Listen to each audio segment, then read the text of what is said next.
Good evening, everybody, and welcome to this meeting of the Executive. Before I start, you'll notice on my right Councillor Mark Ashwell. He is a newly appointed deputy. We have changed some of the structures so that each executive member has a deputy who can stand in for them for events like this. And Mark is standing in for Philip Murphy. I need to stress that on any vote, Mark, because of our constitution, is not allowed to vote, but he can participate fully in the discussion and debate. So moving to the minutes. Item 22, to confirm the minutes of the meeting of the Executive held on 26th of June. Any questions, comments? Everybody okay? Can I see your approval? All those in favour? Thank you.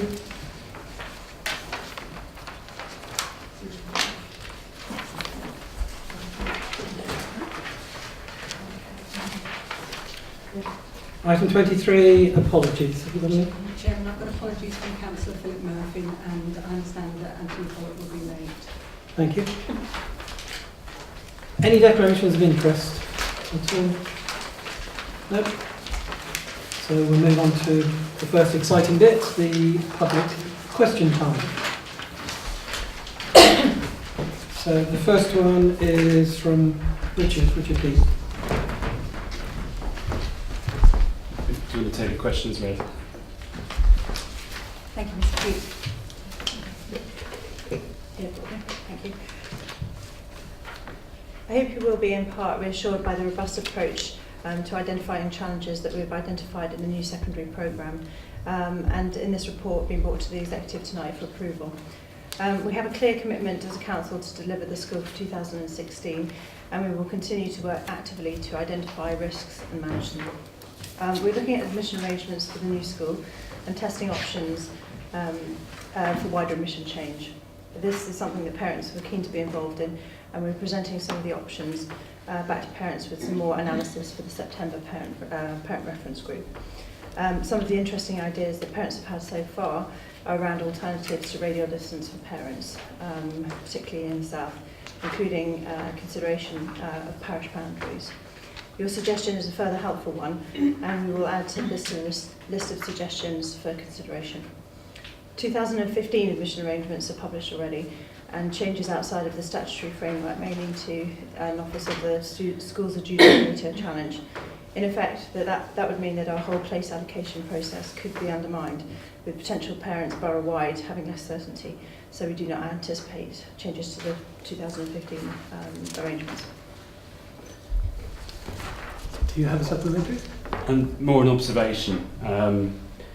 Last week I was at the final assembly at Finchampton School, which is, as I'm sure you're aware, is most southerly school. As part of that, the Year Sixes stood up and said which schools they were going to. There was sort of a couple for Ranelagh, a couple for Edgebarrow, but the vast majority were going to Yateley, and none of those Year 6 children stood up and was going to their working borough catchment schools, not one. It kind of shows that there's a problem now. We're very aware of where all of the children, particularly in the south, are going to. I'm very keen to have a school in the south. I represent a ward in the south, and I reaffirm my commitment. We're working very hard to get a school open for 2016, and I hope that you'll be there on the 1st of September with me opening it. Thank you. Thank you. That's the only public question time, so we'll move on to member question time. Prue? Thank you. Good evening, everybody. I'll ask the question in my name. Thank you, Prue, for your question. I'll give a fairly full answer, although of course the matter of the actual strategy comes later as an item as well. The local flood risk management strategy is an important document for the Council, setting out our approach to this key area of work. It forms the basis on which we work with our partners in a disciplined way to determine ways to reduce flood risk. The schemes then put together will need to be funded from sources which are identified in the strategy. No specific funds are identified in the strategy. This is a statutory document which will underpin all the work we all want to be done to try to protect more of our homes and infrastructure more of the time. We need to bear in mind that during the extreme weather over the winter, very few residential or commercial properties were flooded. However, the economic impact of the flooding should not be underestimated. And this was highlighted in the Transport Secretary's recently published Transport Resilience Review, where working was cited as a case study.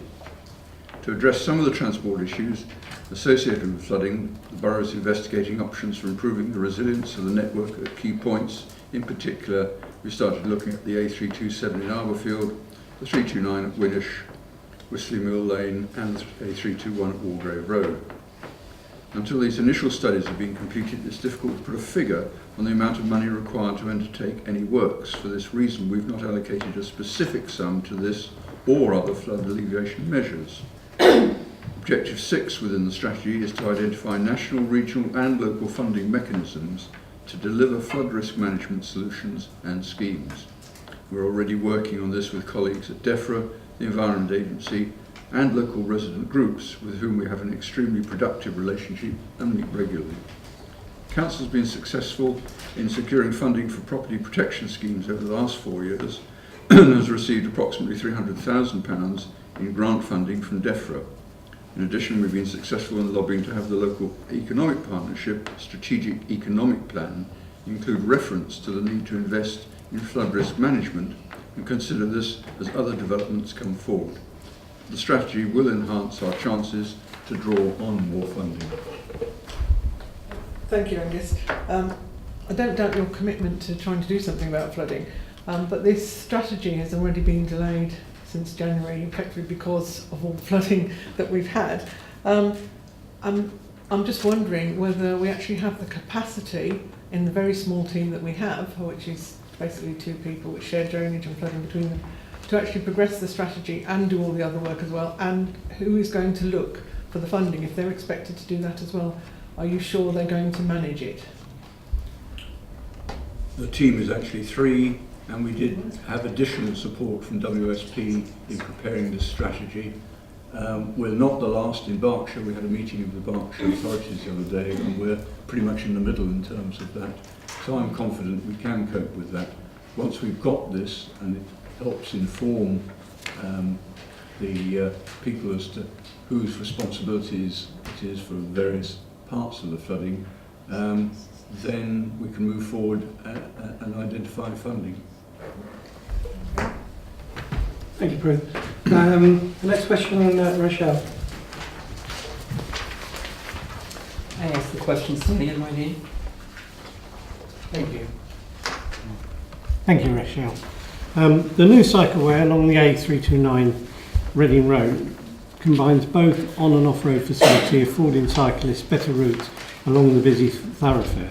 Eventually, we hope to have a continuous route between the Reading and Bracknell boundaries.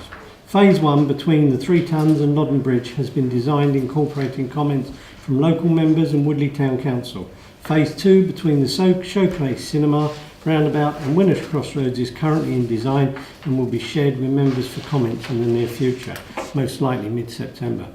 To accommodate the improvements, the road layout is being altered, but we will not be removing pedestrian islands without installing alternative crossing points at the key locations.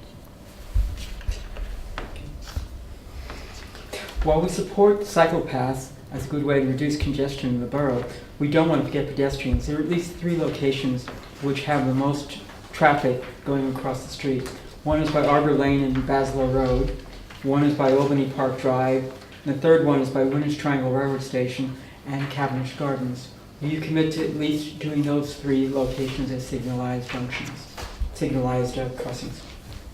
I can commit to doing a study on those junctions, but obviously I can't commit to actually putting signals there. It'll have to be decided on the evidence that the officers bring forward. Thank you. That brings us to the end of members' question time. We'll now move into the reports. We'll skip over the financial reports, the first 3, as Anthony hasn't arrived yet. So we'll go straight to item 30, page 51, the Health and Safety Annual Report. That's the report. Thank you, Keith. I'd like to present the Health and Safety Annual Report on page 51. Just a few things to highlight.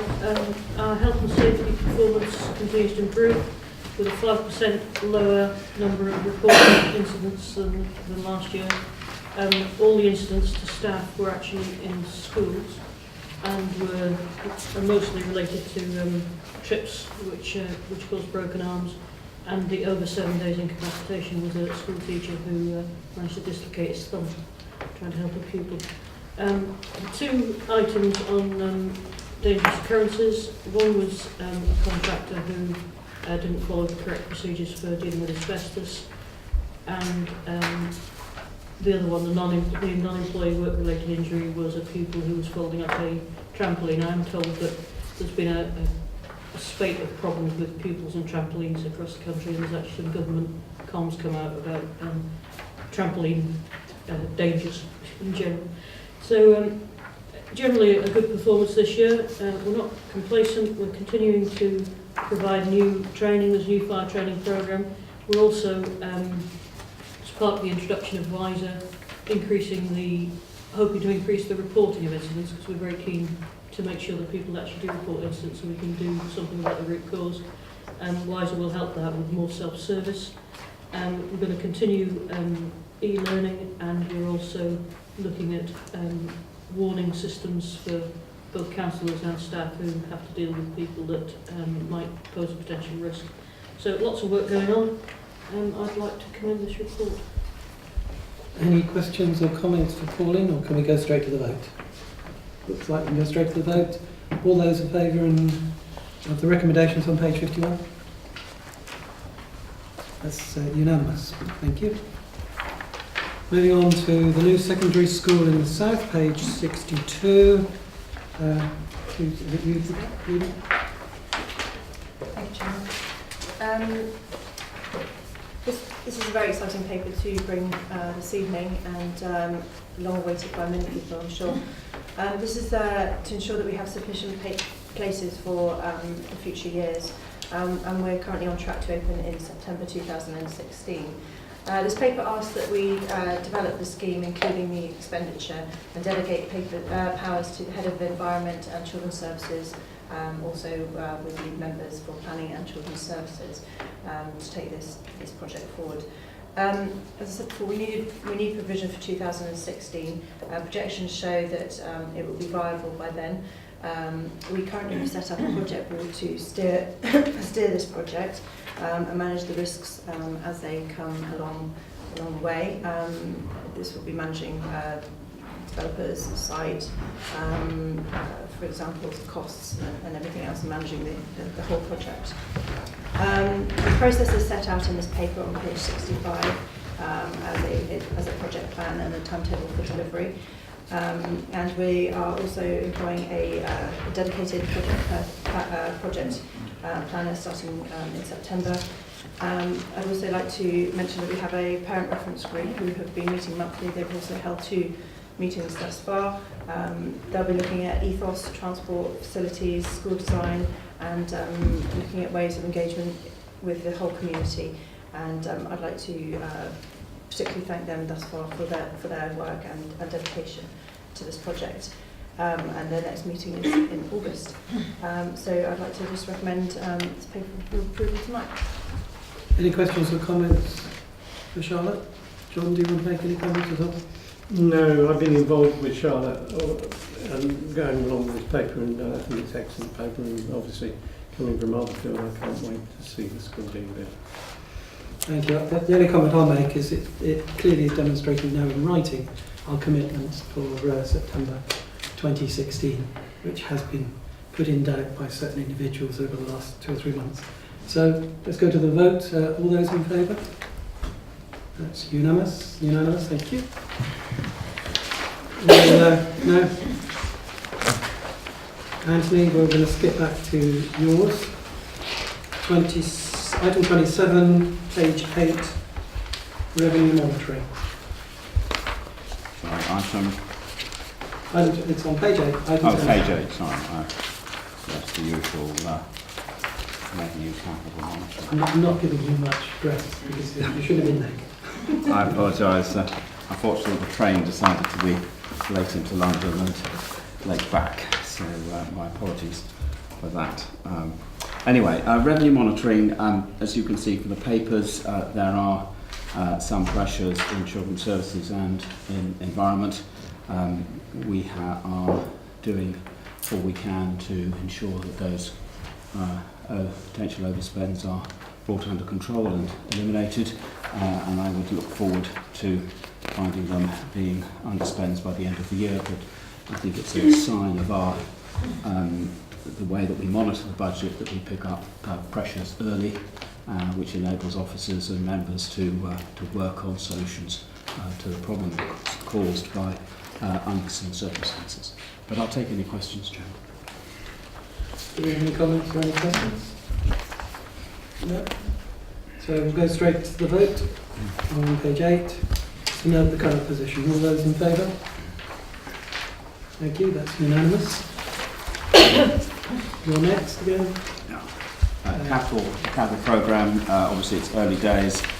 You can see on page 19 that we split the 14-15 budget into a year 1, year 2 profile, because having approved the budget, it often takes 6 months or so on planning of the projects, and they don't really get going towards the end of the year, so there's usually a carryover, but there's now an attempt to more accurately profile the spending. So, but we have, as you can see, a sort of £91 million budget. A lot of that obviously is in children's services and is supporting our school programme, which not only is necessary because of the SDLs, but it's also necessary because of increasing numbers of pupils that are coming through the system already. So we're doing everything that we can to be supportive of the needs of children's services and the children in our schools, and we will continue to do that. It links into the paper we just had as I was coming in, but I'll take any questions. Do you have any questions or comments at all? I'll go straight to the vote. All those in favour? Unanimous. And your last one, I think, page 20. Thank you. This is my favourite, which is as I keep saying, is a really important document because it shows not only the amount of money that we have, because we are often funded up front for projects and therefore we have a significant amount of money to invest. We invest it wisely. We use external consultants and investors, two firms, to complement our in-house team, and together they do a good job in getting us as much as we can, but given our previous experiences, making sure that we don't lose any capital in the process, which often does mean that some of the rates of return we have to take a slightly more conservative view there. And also it includes the issues around borrowings. As many of you know, we have had to borrow a significant amount of money a couple of years ago to reacquire the full rights to our housing stock, even though we probably all thought we owned it anyway. But in the world of government, what you think you own, you don't necessarily own, so that's it. But it also fits in again with the forward capital programme and potentially the need to fund things before we get 106 contributions. But it also shows that we are under our ceiling of borrowings, and our ceiling is, and both of those are linked to our ability to cover the interest and to repay the capital, and I'm comfortable that we are in a position to do that. Page 45 shows you our counterparty list, we've lent some money to other local authorities who are considered to be one of the most safe investments, given that banks and other institutions aren't considered as safe these days. And you can see also on page 46 another list of counterparties. But I'll take any questions, John. Do we have any questions or comments for Pauline? Just a quick question, make sure I understand this properly, Anthony. Page 37, this in the middle. Mm-hmm. Does that mean we made £614,000 profit on our investments? That's how I'm reading it. I think the answer is we made that in interest, not in profit, because we invest it basically on a return basis. But when you've got something like 50 to 60 million, then yes. Yeah. Sorry, can you is that sort of normal rate? Is that sort of amount we make every year on it? Well, when interest rates are higher, we make more. Or it's dependent on, I think as elsewhere it shows you, if you look on, where are we? If you look on page 31, you've got the rates of return, market rates for WLB of 2.5 to just under 3, and then the rates of some of the, and you can see the in-house people have made about 4%. So I think they've done particularly well, but then they often actually do better than the professionals. So, Any other questions or comments? Can we move to the vote? All those in favour of the recommendations on page 20? That's unanimous. So now we switch back to Charlotte again. Page 70. Thank you, Chairman. This is a paper to ask for agreement for looking for an academy sponsor to express an interest to run a new school in Montague Park. This is very good news for Wokingham Borough and particularly for the south of Wokingham. We have a rising demand, as we heard earlier, for pupils in the borough, and the SDLs are starting to be built out, and this is one of the first areas in the south of Wokingham. The school is proposed to be open in September 2015, so construction is obviously on the go at the moment. Anthony would be pleased to hear that there's not going to be much pressure on capital funds here. We're only asking for a small amount to pay for furniture and fittings for one of the forms of entry. As the school will be 3 forms of entry, and 2 forms of entry will be paid for by the developers, and the 3rd form of entry, the shell of it, will be paid for by the developers as well. So it's extremely good news for this authority and for the children of the borough.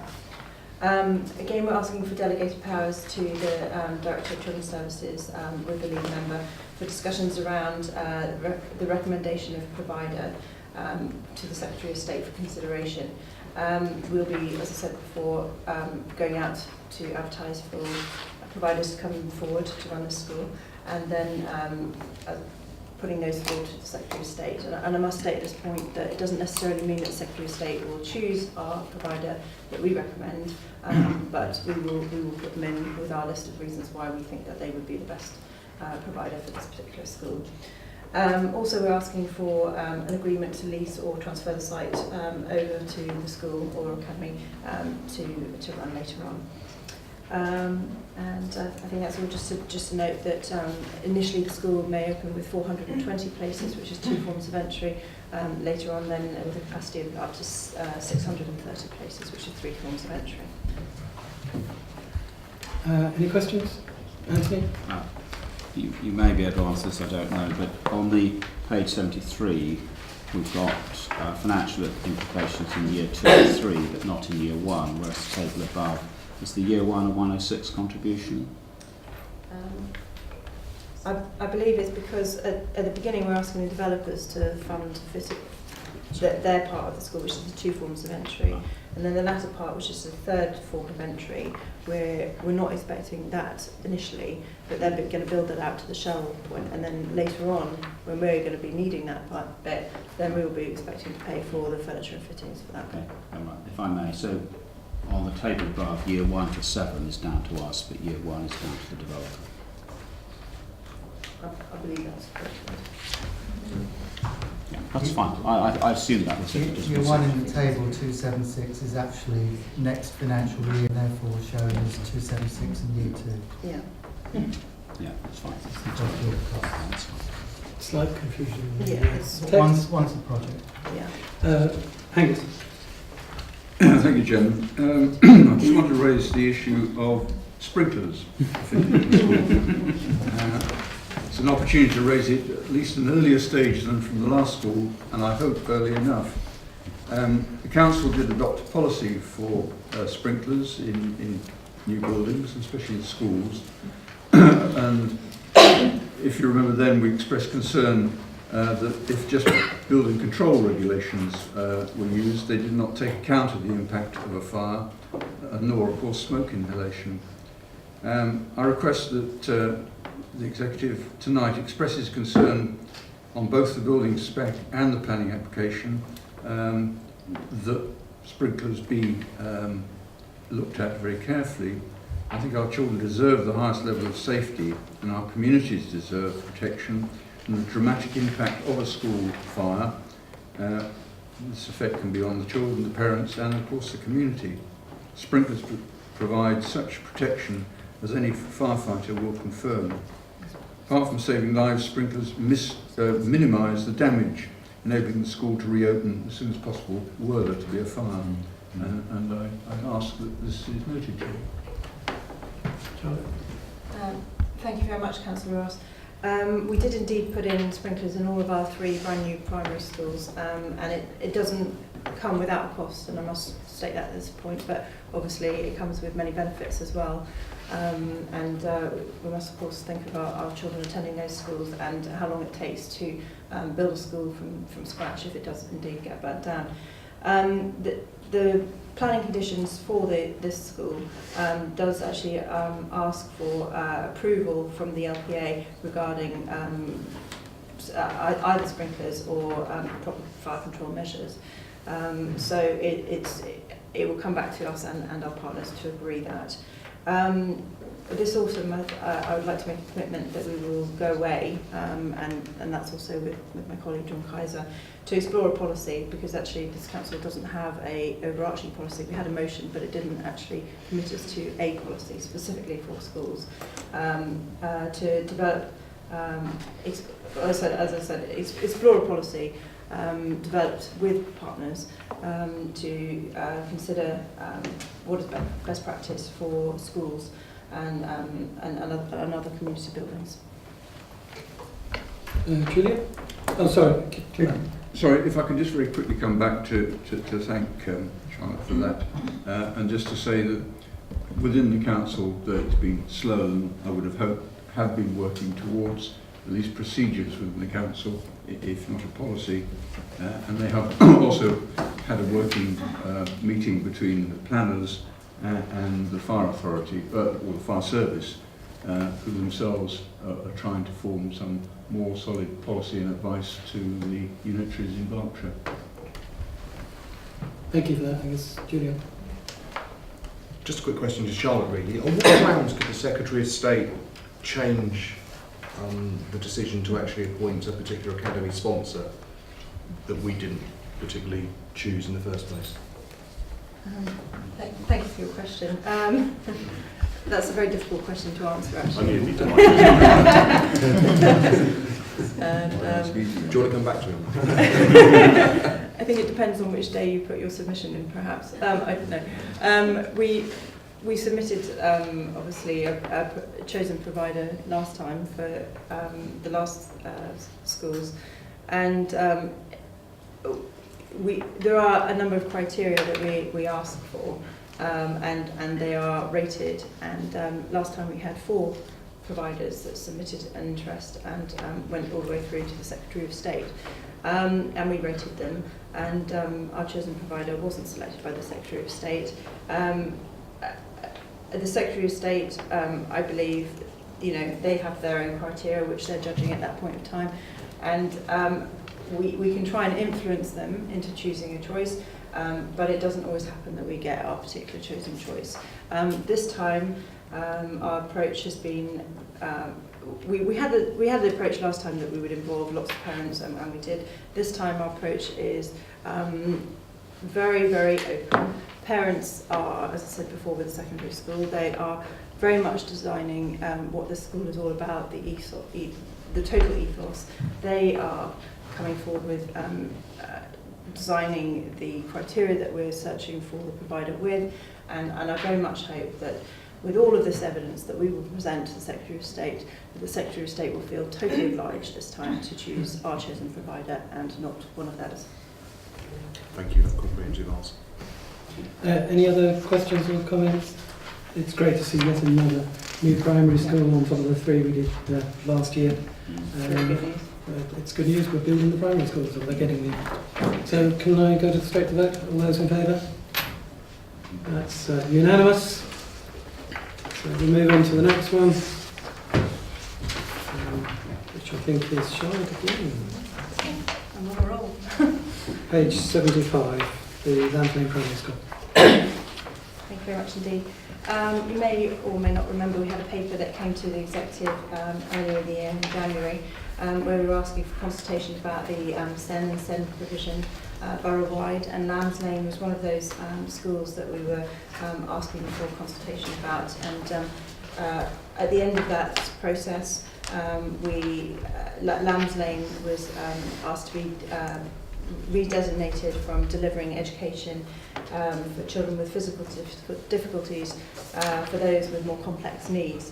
So with that in mind, we therefore bring this paper to the executive to ask for approval for the use of S106 funds, and that's £175,000 to enhance the special educational needs provision at Lambs Lane Primary School. With that £175,000, we're going to redesign that resource for those children with more complex needs. The proposals are that we'll include a new sensory room for those children, and also some teaching accommodation as well.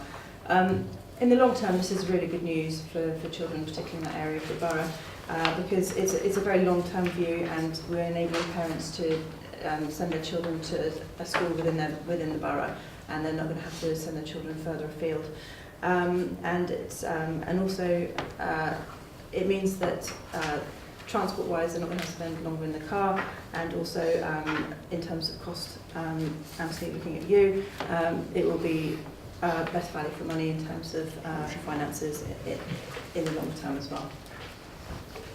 Thank you. Any questions at all? I just have one. I think I understand it. On page 78, the table, we have 3 references to S/21 to 2013, all of the same number, but one with a negative. So if you've got the 4th line down, it's got a 1977.83. 3rd line up, it's got a minus 1977.83, and then a 2087. 1977.83. So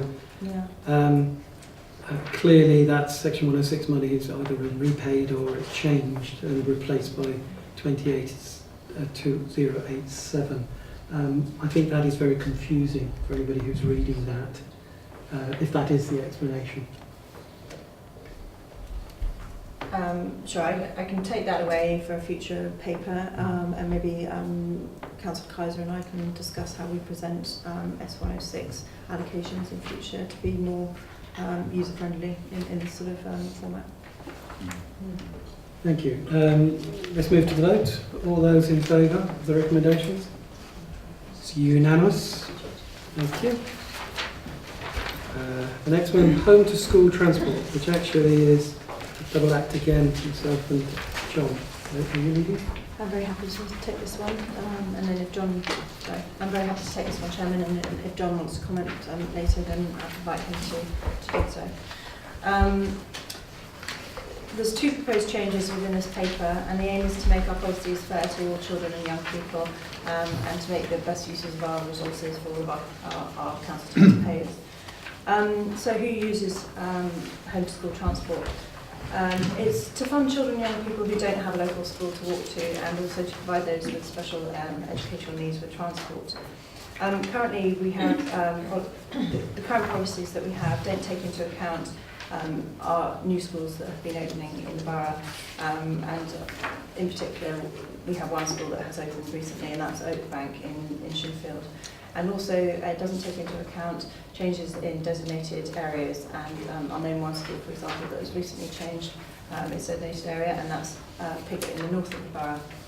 And the other change in the policy is that it's not consistent for all post-16-year-old students who have special educational needs, and they're using transport.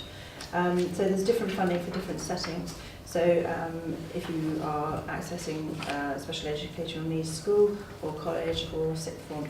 So I'll just give you a very sort of brief, but it's not a very a good case study, but just a very sort of high level one, just to give you an example. So if you were living in Shinfield, for example, and you were applying for the Holt and you were also applying for Oakbank, you would currently pay for transport to the Holt. It's very complicated. So if you were living in the designated area for Oakbank and apply for Holt and Oakbank, and you get into Holt, then under the new policy, you would have to pay for transport to the Holt. Under the old policy, it would have been free. And then a case study for the special education needs transport. So if a student was attending a special school and decided to stay on for the sixth form, under the new policy, they would have to pay for the transport for the sixth form part of their education. But if they were then to transfer to a different provider for their education for sixth form, so a college or a sixth form provider, for example, then they would have to pay. But students who are already have chosen to go to those other settings, they're already paying. So at the moment, there's no quality for those students. This is a policy which is would take us in line with other areas who already have this policy, and it would mean more quality. This does not affect students who are currently at those schools and have chosen places for this year, and it would come into effect in 2015 in that school year. So it's complicated. Thank you, that's absolutely clear. Thank you very much. I shall replay that part of the video several times to understand it. Questions then? Anthony? Sorry. Question, as you mentioned Shinfield, Oakbank currently I don't think has enough places for the children coming through in Shinfield and Spencer's Wood. I know a lot of the children go down to Yakeley anyway, but there are buses down to Yakeley and they can access those buses and pay for them. There aren't buses certainly from Spencer's Wood to Wokingham. So what are we providing transport and charging the parents, or are we expecting the parents to make their own provision and that at their cost, not only pay for it but actually source it themselves without any help from us at all? Are you asking for, sorry, it's very complicated, but if a parent has put down as their first choice Oakbank and they get in and there's a space for them, then their transport, and they're in the designated area, then it's not an issue. If they put down Oakbank and then their second preference is another school and it's, well, take for example the Holt, I believe that then their transport would be paid for because they're not getting into their first choice, and then they would be then taken to their second choice. But if they didn't choose Oakbank but chose Embrook, which a lot of the children go to, under this policy they wouldn't be entitled to free transport. If they chose Embrook as their first choice, but there were enough parents who were choosing Oakbank as their first choice. So sorry, it's incredibly complicated. I know, process. That's why I'm. Hang on a second. Listen. It's about choice. It's about choice in designated areas. Yeah. As well as sufficiency of placement. I think that if the example that you raised, the question I understood was about would a parent be expected to source their own transport. I think if we've got transport that's already provided with space, we would expect them to contribute to the transport as opposed to that they have to source it all themselves. If we didn't already have a transport route in, and with only one or two children, then I think we would have to get into a creative debate with the parents about who sources the transport. Okay. The reason I asked the question is at the moment there is transport, but as this policy comes in, there will be discouragement of parents sourcing schools out other than Oakbank on financial grounds. Therefore, the amount of transport that we provide would go down. Therefore, the spaces will go down, and therefore parents who might choose to go to Wokingham will have to get in a car or will not be able to access public transport to get there. That's what I'm just trying to say. I'm trying to get to a picture as if there aren't enough spaces at Oakbank, and people have to come to Wokingham or choose to come to Wokingham, are we going to consider providing transport from, say, Spencer's Wood to Wokingham that they would pay for? Let me flip it the other way. If a parent was in Wokingham and they chose a school in the north of the borough, would we be expecting to pick up the tab for them to go to a school that was miles away from their home as their first choice? And that's the question of this, trying to make this policy completely equal across the whole of the borough. And that's about trying to be fair, and so that trying to get the choice there for parents to say, right, well, there is a local school within your area, so if you want to choose that school, then it's there for you. And we accept at the moment, obviously, there is an issue of capacity within the south of the borough, which is obviously why we're looking to open a new school within the next couple of years in 2016. But it is about trying to have that equality for all parents across the borough. If parents feel that transport costs are a significant factor in choosing a school place, then we have a policy where they can contact their corporate transport team, and then they can request a written assessment when they're applying for their preferences, and that will be taken into account. As long as they do that before they actually apply for that place, then that will actually be taken into account. Okay, as Charlotte said several times, it is a complex, and the permutations, I'm sure, are endless. Is there any other questions for John? I'd just like to say, Chairman, I mean, this is like all services in the council, it's under financial pressure. And what we're trying to do is be fair. But we've got a perfect storm there, we've got less money and more schools. So this paper tries to address it in the most fair way possible. Thank you for that good summation. If there's no other questions, I'll move to the vote. All those in favour? That's unanimous.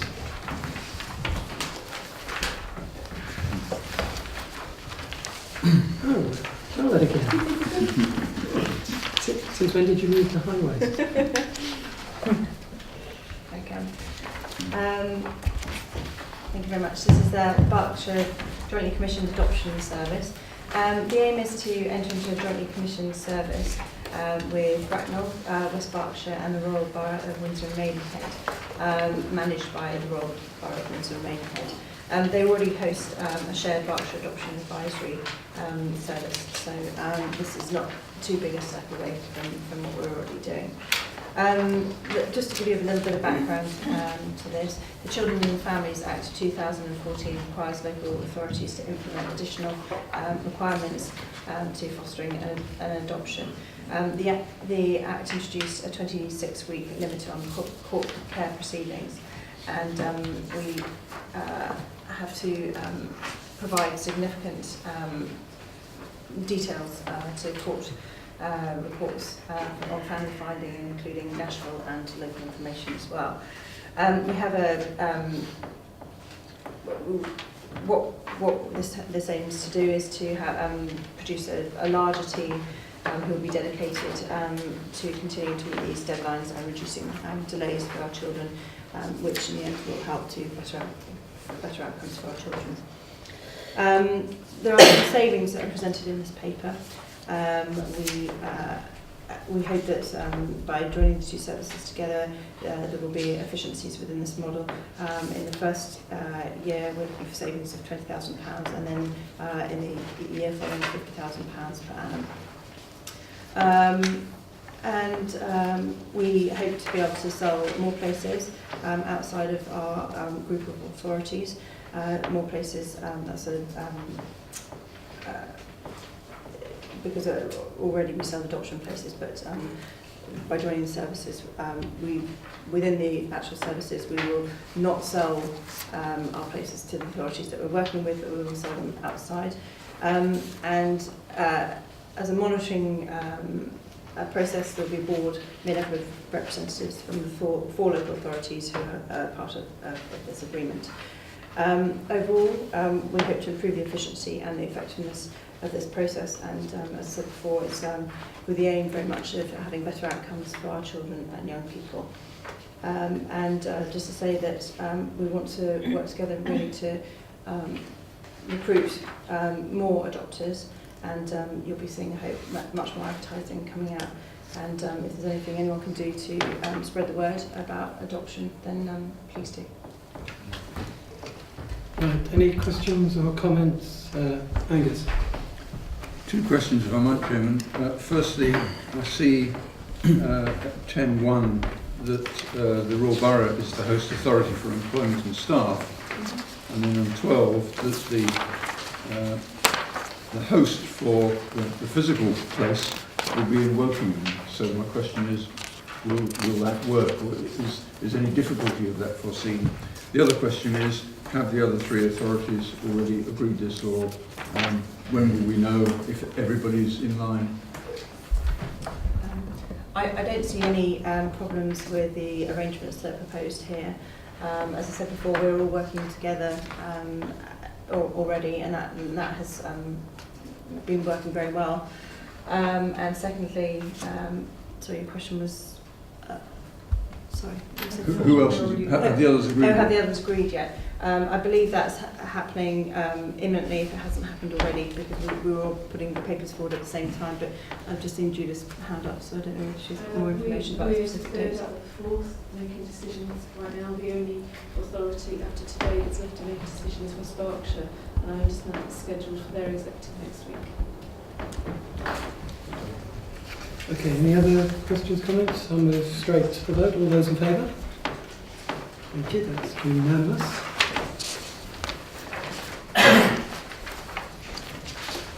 The next item is John, the A329 on-carriage cycleway. It's unfortunate that Councillor Didway couldn't manage to stay. I'm sure she has something else to go to. Thank you. Thank you, Chairman.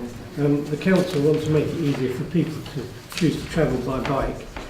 Providing facilities for those who want to cycle helps to reduce congestion, encourage healthier lifestyle and reduces pollution. The cycle route being constructed along the A329 will provide both on and off-road facilities, providing a safe and convenient way for people to travel by bike.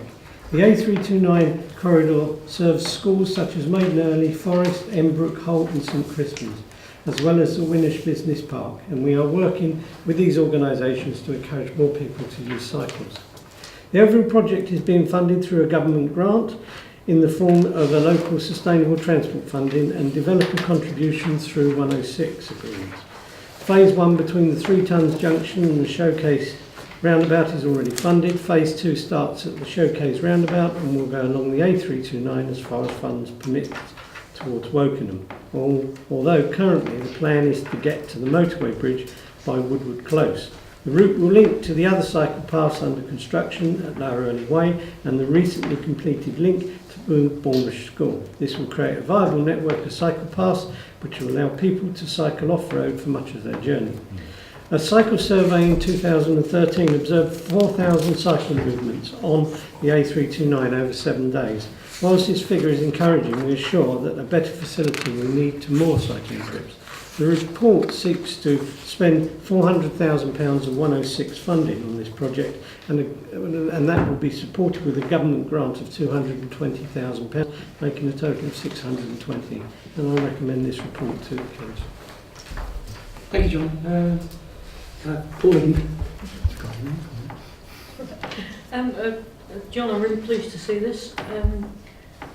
I presume this cycleway includes a solution to the parking on the Wokingham Road by the Salt Hill Park, so it might have an added knock-on benefit.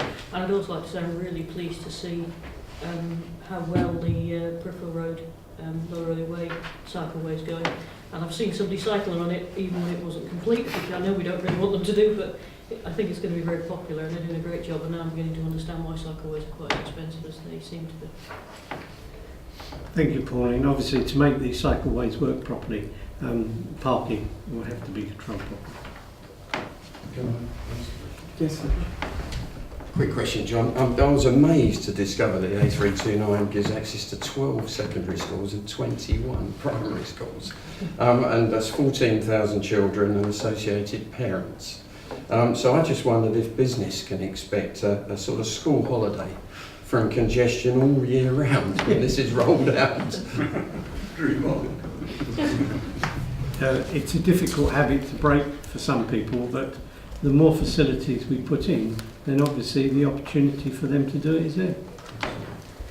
Any other questions or comments? Just a comment to add on to that, I think that's why the Lower Early Peripheral Road cycleway will be particularly valuable.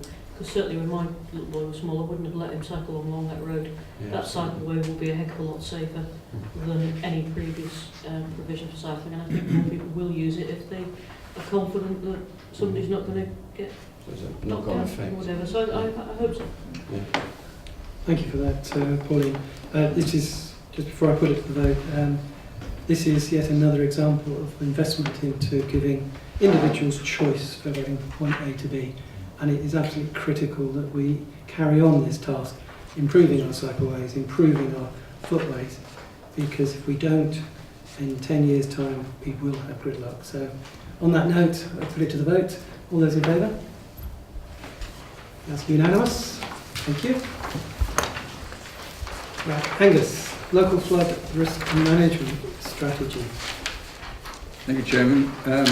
We did have a little bash on this earlier on at question time, and it's taken longer to bring this to exec than we wanted, but at the same time I think we know the reasons for that, and I do wish to put on record my thanks to the staff who've prepared this through a number of iterations and got something which I believe is fit for purpose to go to consultation, which is what executive has been asked to agree.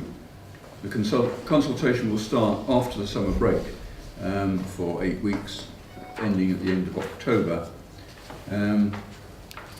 We hope many across the borough, and especially businesses, will respond. We made the point earlier about the economic impact last winter, which was significant. The strategy explains how partners are working together to reduce flood risk, gives the overview of the work underway. It outlines which organisations are responsible, and I think this is very important that it is clear to people, including very often individual landowners or riparian owners, of their responsibilities, so that we can have a framework to ensure and have powers to get ditches and streams kept clear so that upstream and downstream doesn't get affected. We're doing this through 6 objectives which are outlined in the report and does mention the potential sources of flooding. So Chairman, I hope we will be flooded with responses. Somebody just say it. Thank you for that. Can I comment, by the way, I think the report is excellently laid out. Personally, I like that question and answering style. I think it's very easy to understand. Any questions or comments? Pauline? A very quick comment. There's some areas, certainly in my ward, that suffer from flooding along Red Hatch Drive. And I'm particularly keen that we find a way of making sure, as part of this, that the people who do have responsibility for keeping the culverts clean, and it isn't the Borough Council, actually do that. I'm just wondering if you're planning to have a sort of map of waterways, culverts, and who owns which one as well, which might assist us. Definitely there are maps within the strategy, whether they're clear enough for the purpose you've asked for, I have to check. But I'd also ask that you make absolutely sure that the flood drainage team are aware of that particular issue in that particular place. Yeah. John? Just one question, Chairman, for Angus.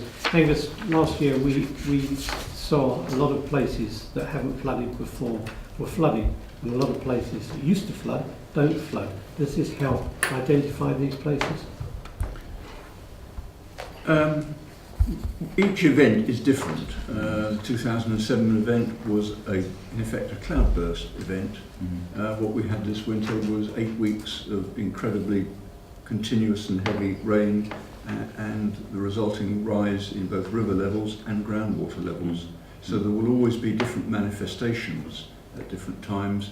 The more evidence we get of the possibility of this happening by the work we have to do to look at each incident and the work that's underway here, including, for instance, looking at all the ditches.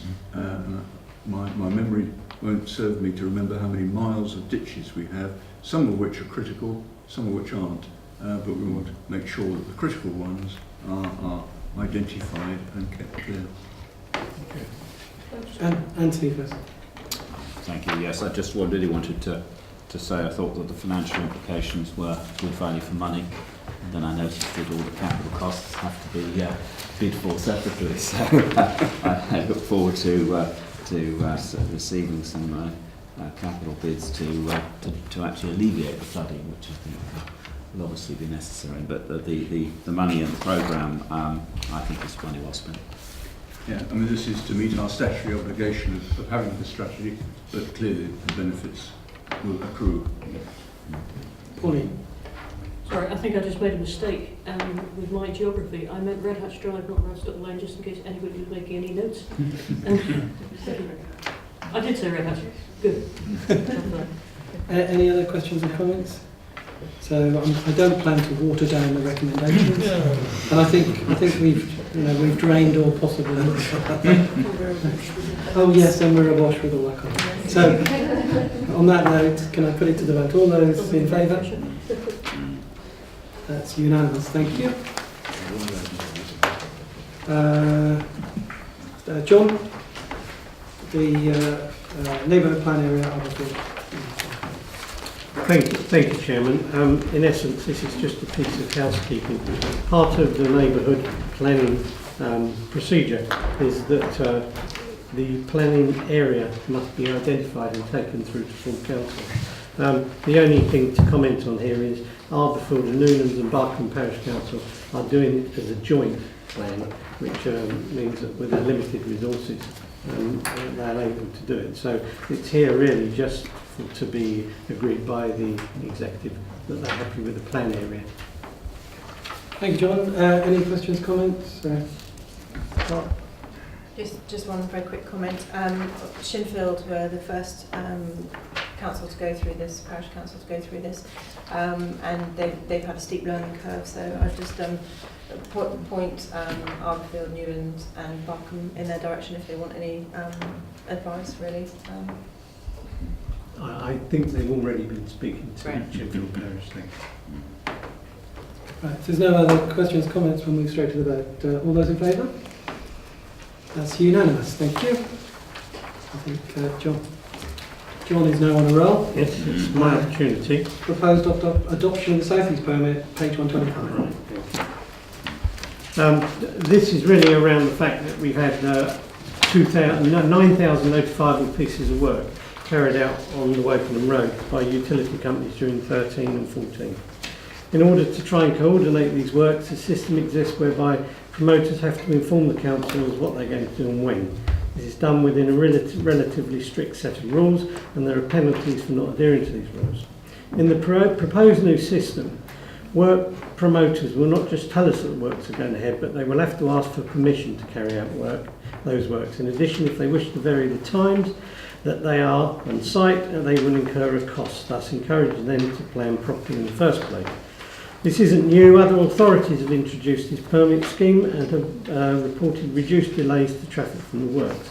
And we again aren't reinventing the wheel. We're taking advantage of a permit system already set up and running across a number of authorities in the South East. This reduces the cost of implementation, and we know the system works. Overall, the impact on the network is likely to be small, but it will provide some benefits in terms of improved journey times and reliability.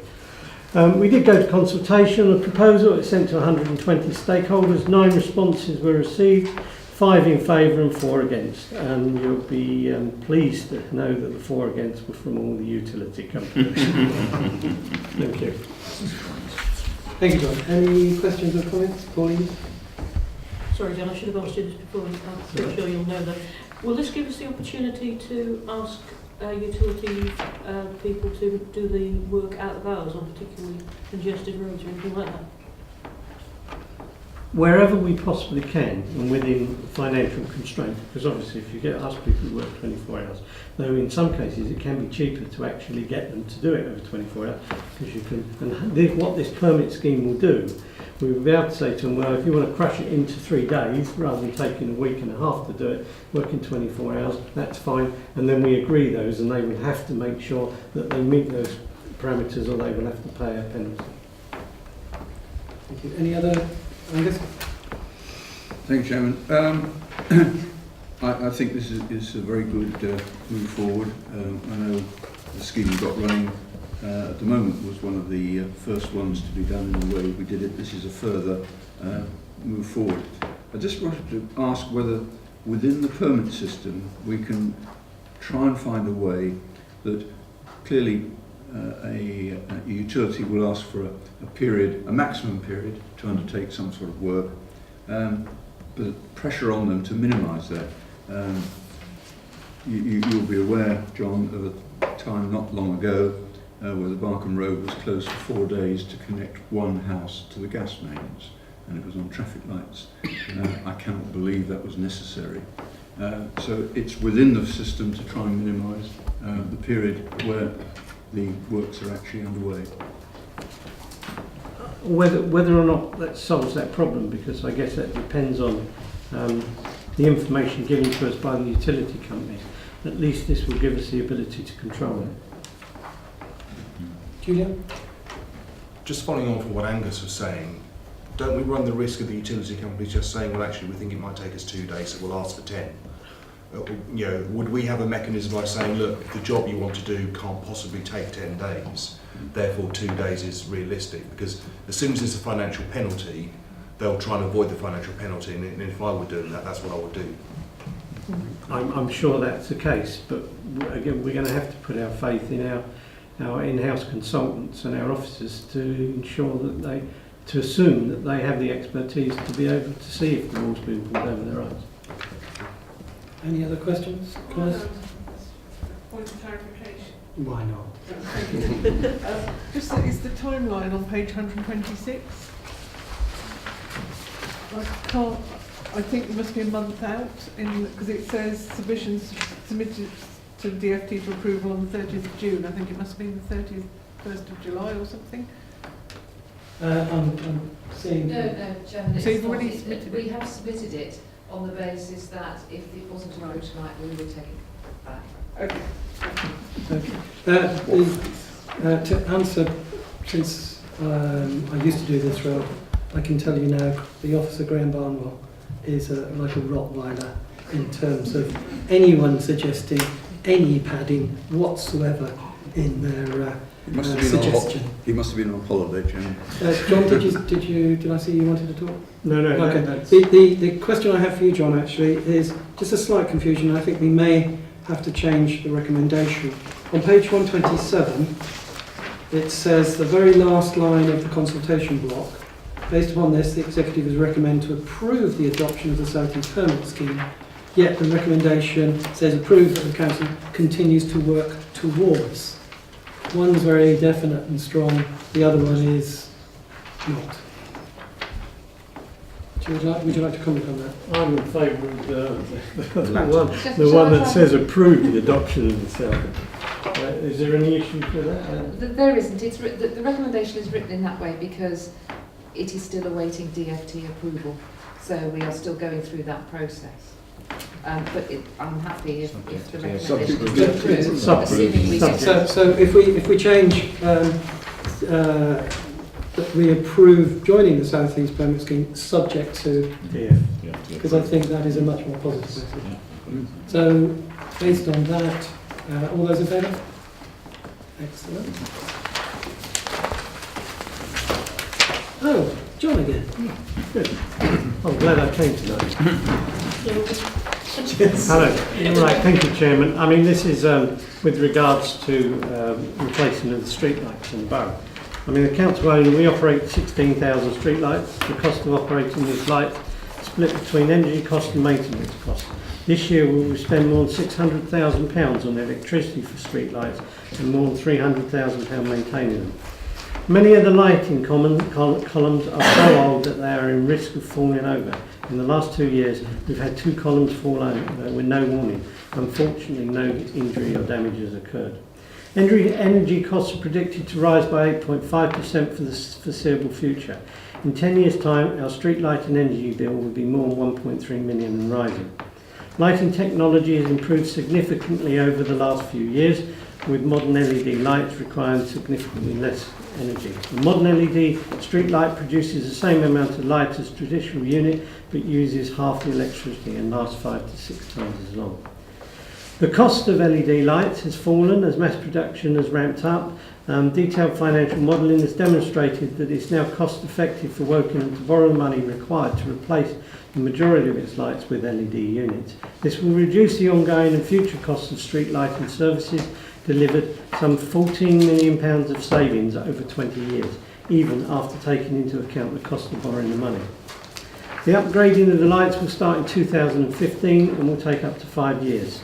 To reduce cost street lighting, we generally replace like-for-like bases, although we may take the opportunity of installing new columns to move them to a more convenient location, but in the case if parish councils want to, they will even remove the street lights. Such lights will, where appropriate, operate on a part-night basis, turning off between midnight and 5:30 and be remotely monitored, making fault reportings and unit management costs more efficient. The lights have been recently replaced, will not be included in the programme, but will be upgraded at the end of their life. We will also be talking to all the SDLs to make sure that the developers are installing the lights as per what we're trying to do with this. The total cost of the work will be in the region of £11 million and we're subject to tender. The contract award will come back to the executive in 2015. Thank you. I think it's great news. Charlotte? Thank you very much, Chairman. Again, I think it's really good news.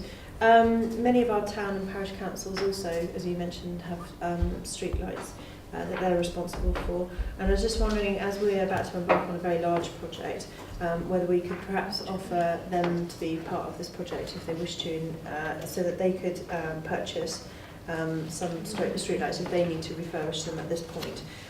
Because we are ordering so many at this point, by bulk buying them, we could pass on some of the savings to them, which then of course gets passed on to the taxpayers. I've already agreed with officers as part of this programme. We will be offering not only to supply these street lights at the reduced cost that we're going to be because of the bulk buying, but also to continue to maintain them for them if they so wish. At a cost, obviously, we can't pick the costs up as well.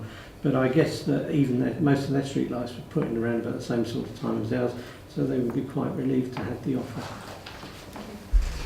Any other questions? Pauline?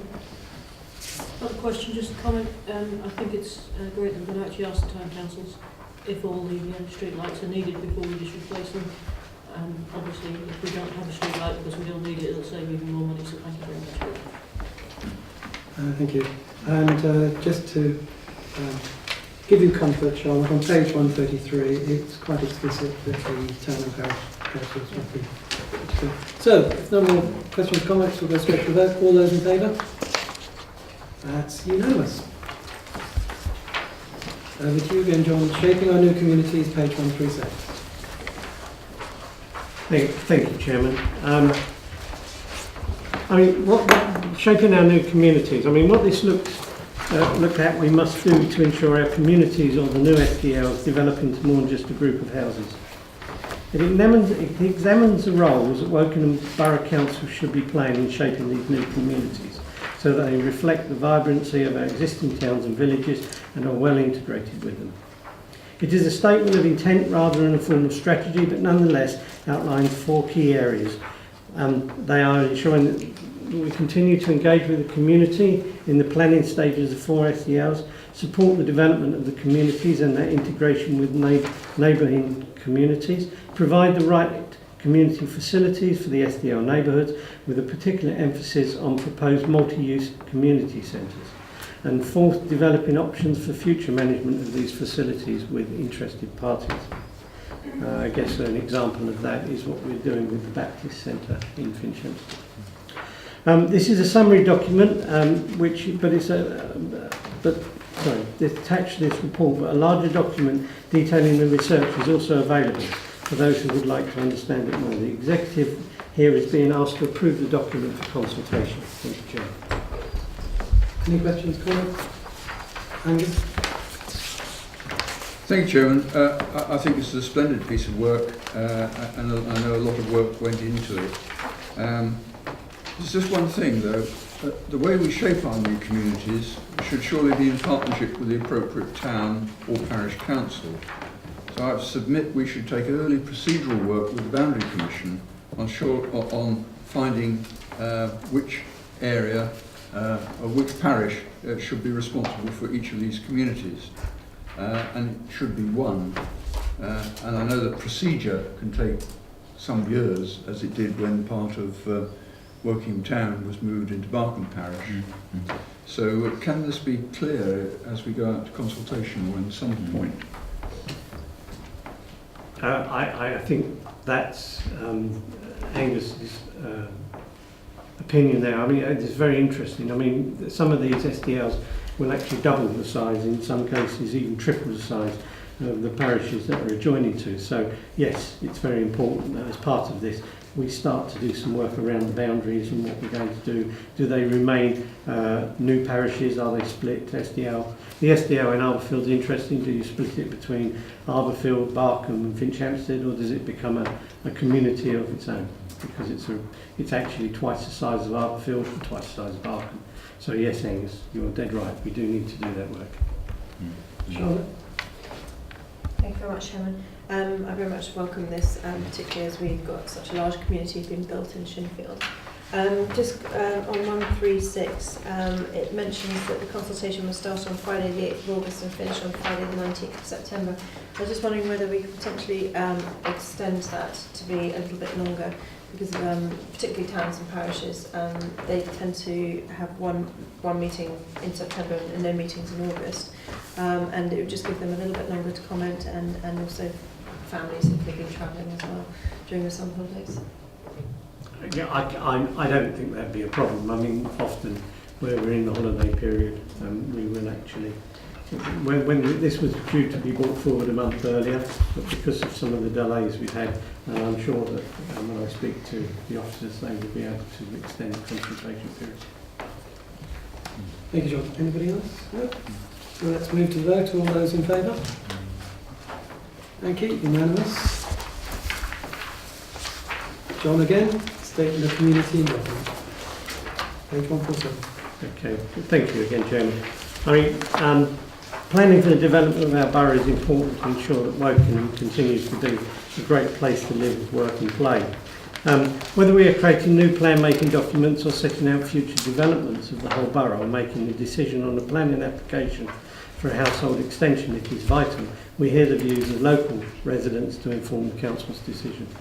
It is also the Council's legal duty to involve the community in planning, and the revised statement of community involvement sets out as to how Woking Borough will make sure this happens.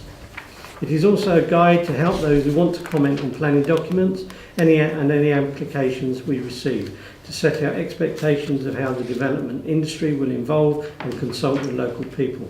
The statement of community involvement offers guidance in a number of simple ways. Explains planning applications, explains formal plan making processes, shows at which point in the process the local community can make comments, explains how we can make use of those comments to shape the documents and inform our decisions.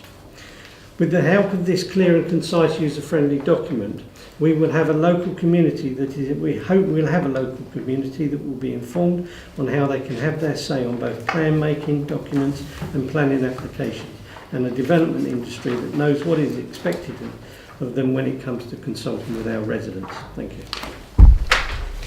Thank you, John. Any questions, comments? I must admit, the last time we had an SEI was 2006, which is a long time ago, and I commend the officers. I think it's very, very readable, very digestible, and I think our residents will like it. So I'll move to the vote. All those in favour? Unanimous. I think this is your last one, John.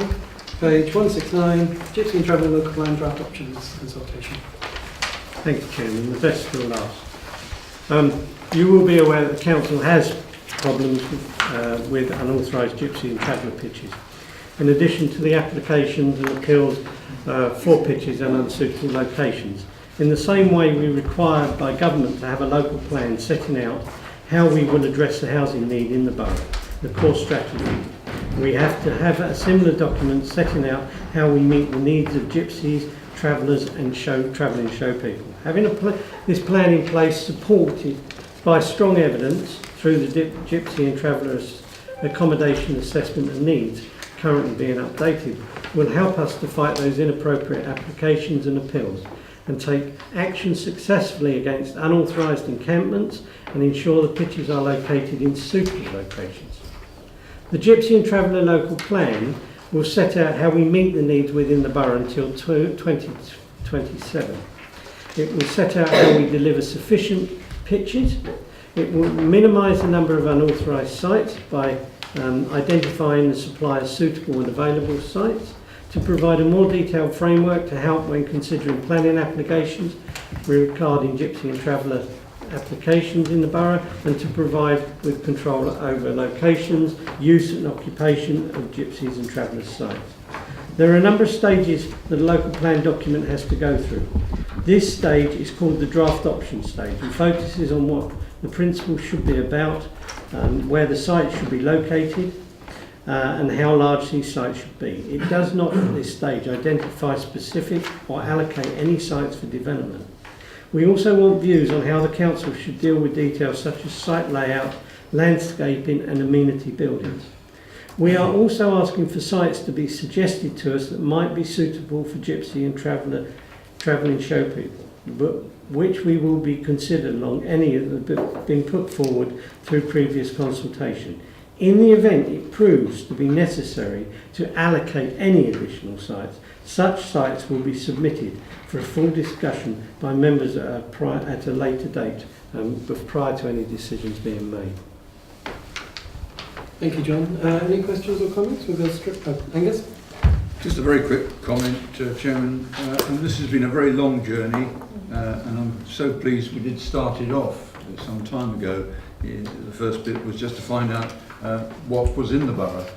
So I fully support this. I think it's a very positive step forward at this next stage, and I hope we get through all the stages of the local plan without too much problem. Anthony. A couple of years ago, we had a report that indicated that a lot of people who were living in Gypsy Traveller accommodation weren't Gypsy Travellers, and that if they weren't living there, we would have plenty of sites available for Gypsy Travellers. Will we continue to identify these sorts of people and encourage them to take up residence in more in accommodation that is more suitable for them, rather than taking up accommodation for Gypsy Travellers, which then puts pressure on us to put other provisions in place? This doesn't come without its problems, and obviously we do have a number of sites that are occupied, or some pitches that are occupied. I would just say that it's something that we do pursue, and we've just fined one Gypsy campsite owner £1,800 for having non-Gypsies on his site when he was licensed only to have Gypsies. The problem, I guess, it's a bit circular, because these people, if they're non-Gypsies, if we remove them from the site, they turn up on our doorstep, and then we're faced with housing them. But that said, these are Gypsy and Traveller sites, and as such should only be used by Gypsy and Travellers. But we do need to consider the implications of the other issues. Presumably, given that we're building building a considerable number of affordable houses, that will go some way towards providing alternative accommodation for these people, thus freeing up the sites for genuine Gypsy Travellers. Well, all I can say is, with my affordable housing hat on is that our plan is to build over 3,000 houses between now and 2026. No doubt our housing waiting list is going to increase, but we only have 2,500, although that's an important to every single person that's on there. There is 2,500 people on there. So hopefully if we can build out at the rate that we intend to, using WHL and commuted sums, we should be able to reduce the problem of homelessness in the borough. Any other questions, comments?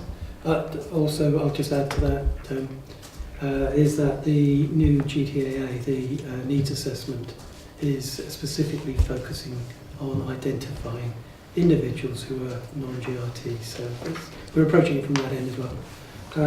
I'll go to the vote. All those in favour? That's unanimous. Thank you very much.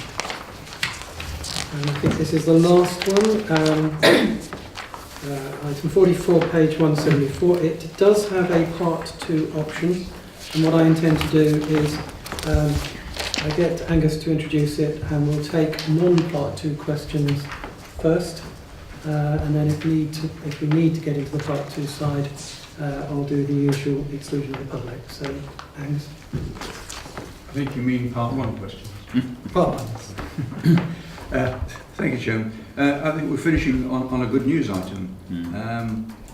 We identified some time ago for the area around Wokingham, especially South Wokingham, SDL, the need for a site for sports pitches.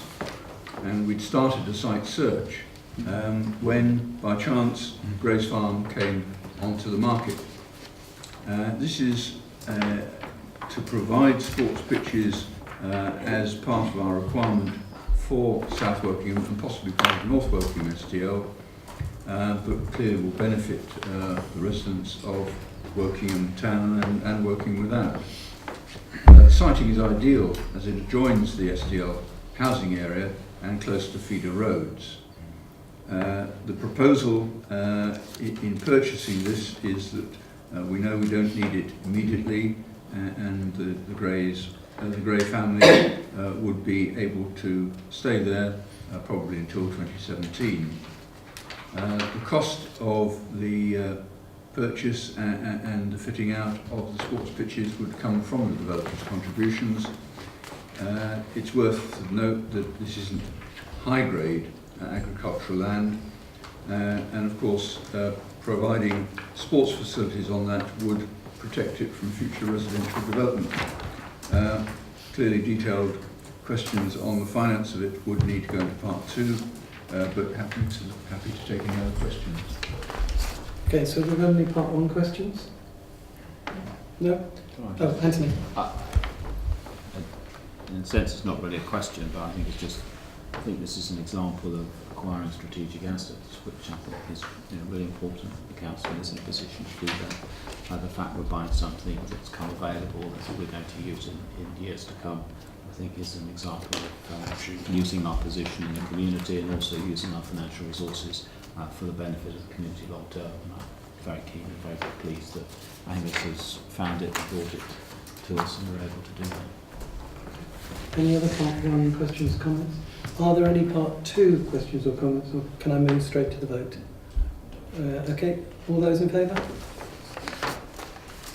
That is unanimous, and that ends tonight's executive meeting. Thank you for all coming. Good night.